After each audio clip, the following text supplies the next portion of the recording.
Stenhouse leads the inside, Chastain the outside. There's Logano and Keselowski. I agree with you, Kevin. The Ford camp led by Logano, they did a fantastic job on pit road collectively. Their efficiency of the pit stop was much better than the others. But them slowly but surely, one by one, slowing their line down by the blocks, enabled them to stay in front. Talking about Chastain. Yeah, and Chastain gave up that outside line to go down in front of Ricky Stenhouse in another Chevrolet. I'm not sure that was the right thing to do, because I just believe that Joey Logano has always been one of the best pushers. But as this goes, you can see that it's getting physical. We're 3 wide in the middle of the pack back there, and things are going to start to happen in a much more physical way than they have. Flip side of what you said, I like what Chastain did. If I'm him, I'm getting on the bumper of Stenhouse in that 47. Yeah, I don't want to be on the bumper of that. The reason 42. that it helped, that 3 car there was slow car. He was getting a draft. Big block. Chastain Pulled up in front top of with a block. Logano. They're going to get 3 wide here, stacking them up. That was close. Yeah, 3 wide mid-pack on back. Now Stenhouse to the lead. Last year's Daytona 500 winner. And Suarez leading the inside group. Chevrolet is to the front. Well, if you like pack racing, Sunday, the NASCAR Cup Series heads to Atlanta for more high-speed action. It's the Ambetter Health 400. It kicks off with pre-race at 2 Eastern and the green flag at 3, and it's only on Fox and the Fox Sports app. More of the same. Well, now we see Daniel Suarez at the front of the racetrack. So this is going to continue changing as we go through all these shifts and blocks and everything that's getting ready to happen. Well, it all happened on that outside. Chastain made a move. Stenhouse was slow to the block, didn't get up in front of them, got them bottled up. Got them 3 wide. That was close.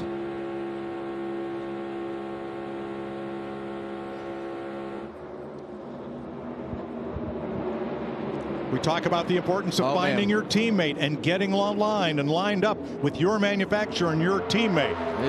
It's getting ready to get ugly here, boys. Last year, the top 7 positions in the Daytona 500, 7 different teams in the top 7 spots. Chase Elliott to the front. Bold move on the outside of his teammate Byron. It was so tight off of 2 there, Kevin.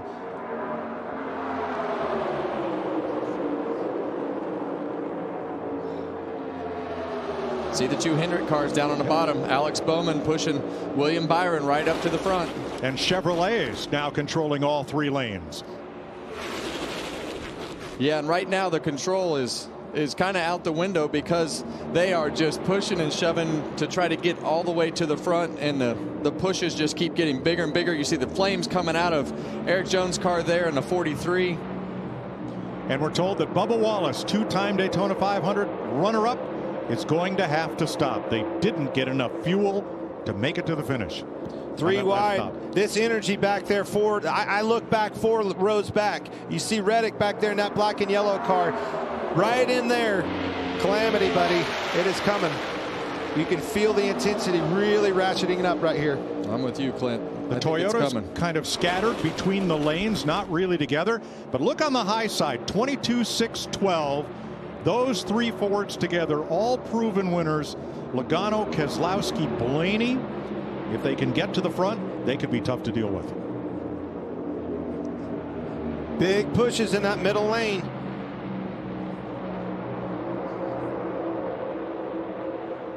Well, we see the top lane surge with a good push, and that middle lane they had big pushes, but they just got all squirrely there and checked the momentum up. But Ross Chastain is putting his car right where he needs to be to keep those guys behind there. And what Joey Logano's going to do is try to shove him out there too far so he can give himself some space to try to sneak underneath him. That's exactly right. And take Keselowski, but Keselowski moved him out of the way. Here comes Brad to the outside. Keselowski looking for second. Chastain trying to hold back both lanes. That's a tall order here. Listen to this spotter. Timely blocks. An untimely block, one little bit, one little slip up by 1 inch, and it's going to be all over with. Well, it didn't cycle exactly the way that Logano wanted it to cycle, but he got Ross Chastain out there far enough to give himself a lane, and he winds up right back in front of Brad. Chastain spotter Brandon McReynolds pretty busy right here as Logano pulls alongside. Coming to 10 laps to go. 30 drivers on the lead lap, each trying to find the way to victory lane in the sport's biggest race. Give is over. Take from now on. Don't give an inch. Denny Hamlin said it all week. He said, I'm going to be selfish. Don't care about manufacturers, don't care about teammates. I'm here for me. You see everybody lifting, you see the flames out of the pipes, both lanes, all three lines for that matter. That's them stacking up. That's blocks up front, stacks them up behind. That's where the trouble's going to happen. And when they stack up that bad, you have to let off the throttle in order to check the car up enough and probably touch the brake as well. But that just gives you an idea of the energy of this pack as they all keep pushing and shoving their way forward. Here we go again. Chastain, lone wolf up here leading this pack with those two Fords behind him. Block, block, block. He knows they're wanting around him. They're going to make a move. Speaking of moves, Keselowski to the inside again. Back up in front of Logano. And Chastain saw it coming and went up with him.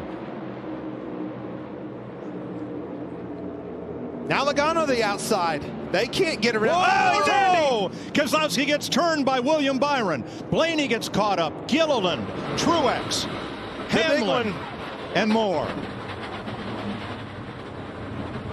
All those Fords were struggling to get around Chastain. Who could get around and get that clean air track position first? That's what happened.